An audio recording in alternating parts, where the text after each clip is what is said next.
Hey everybody, it's AJ from Disney Food Blog, and today we are going to answer a question that we get a lot here at DFB, and that is, what is the best way to spend your first arrival day in Walt Disney World? What are the best things to do, the best use of time, especially when you might have limited time because you're getting there late in the day. You may not want to use a full park ticket, a full park day. There's lots of other things that you can do, so we've got a great list for you. So let's get started. All right, the first thing we want to mention is to potentially arrive on a day that there's a special event in the evening. So that could be Mickey's Not So Scary Halloween Party, Mickey's Very Merry Christmas Party, maybe an after-hours event. If you're a pass holder, they've got some pass holder events coming up. These are great options to really make the most of the parks in the evenings. So for instance, if you're going during August, September, October, the Mickey's Not So Scary Halloween Party is going on in the evenings in Magic Kingdom. You can grab tickets for you and your family, and then you arrive, check into your hotel, and then head over to Magic Kingdom and spend the evening there collecting treats and candy and seeing awesome Halloween characters and characters in the Halloween costumes and just having a great time at the Halloween party. So that's one option for a great way to spend your arrival day. Now remember, those are extra cost tickets, so that will cost you extra money. Don't forget to get them ahead of time because you might be able to get a discount if you buy them ahead of time, and you can also get a discount if you are part of an affinity group like annual pass holder. The next way to spend your arrival day, we of course love to rent a boat at one of the lakes on property. This could be Seven Seas Lagoon, over near Magic Kingdom, Crescent Lake, over at the Epcot area resorts, and several other resorts actually have lakes surrounding them and they rent boats as well. So there's lots of places to rent boats. Most resorts that have a lake around them or near them can rent boats for you. We love renting a boat on Seven Seas Lagoon and having a good kind of relaxing first day at Disney World by renting a boat.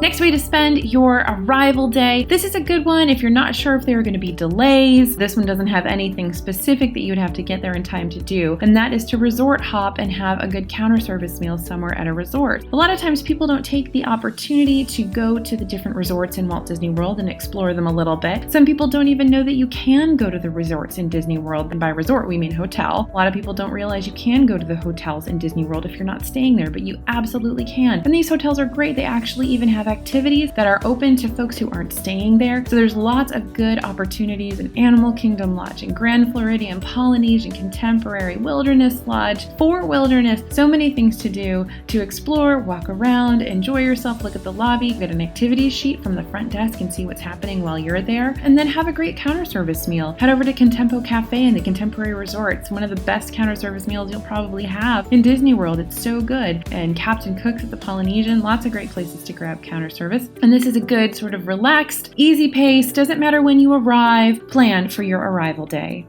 Speaking of resorts, a really fun one you could potentially do is plan to tackle the kitchen sink at Beaches and Cream at Disney's Beach Club Resort with your family. This is a giant bowl of ice cream. It's literally in a kitchen sink bowl. There's tons of ice cream, every single topping they have, a whole can of whipped cream on top of that. Definitely recommended for parties of 4 or more, but if there's fewer of you and you think you can tackle it, go for it. It's a great food challenge. Kitchen sink is definitely a lot of fun. Don't forget, there are three different versions. There's 3 different versions? Yeah, there's the regular kitchen sink, there's the chocolate only kitchen sink, and then there's the Neapolitan version as well, which of course only has vanilla, strawberry, and chocolate ice cream. Next, there's another great resort option over at Port Orleans Resort Riverside or at Fort Wilderness. You can take a carriage ride, and I think the carriage rides also, you can get one at Port Orleans French Quarter. So just head over to Port Orleans and find out where the carriage rides are loading. And you can take a carriage ride with your family. These are usually nightly. They cost a little bit of money, but it's not too expensive, and it's a great opportunity to do something that definitely plunges you into vacation atmosphere. Like, this is not something you'd be doing at home. This is definitely something different. So it's a fun opportunity to enjoy your family, spend time at a cool resort, and go for a great carriage ride.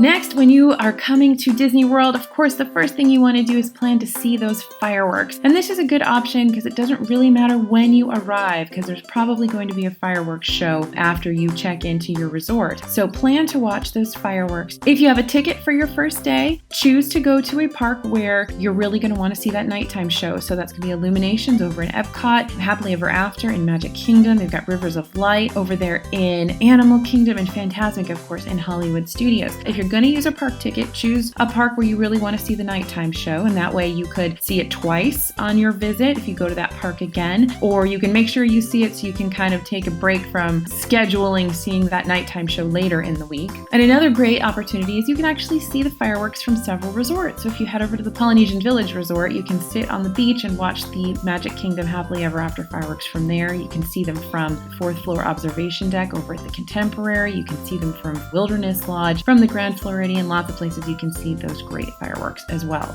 All right, you can also plan for a dinner show. There's lots of great dinner shows. The two biggest ones that a lot of people know about are Hoop-Dee-Doo Musical Review over there at Fort Wilderness and the Spirit of Aloha Dinner Show at Polynesian Village Resort. So these are going to be great options for your first arrival night, true relaxation. Just go to the dinner show, have fun. You're going to have a blast. That's plenty of activity for that first night, and I think your kids will love it too.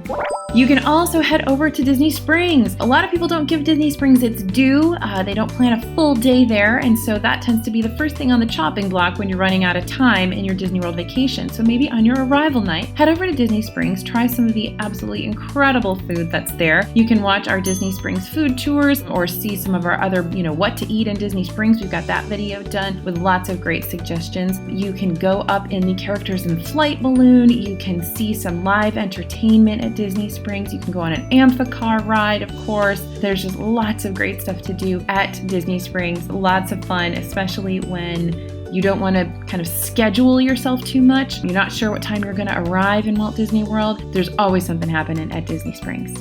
All right, here's one you guys might not know about. You can head over to the Swan Resort and do some karaoke. There's a sushi restaurant called Kimonos in the Swan, which is over there near Epcot, and they actually have karaoke nightly. So if you are a karaoke family, or if you're an adults-only group and you really want to have some fun on your arrival night, head over to the Swan and do some karaoke for sure.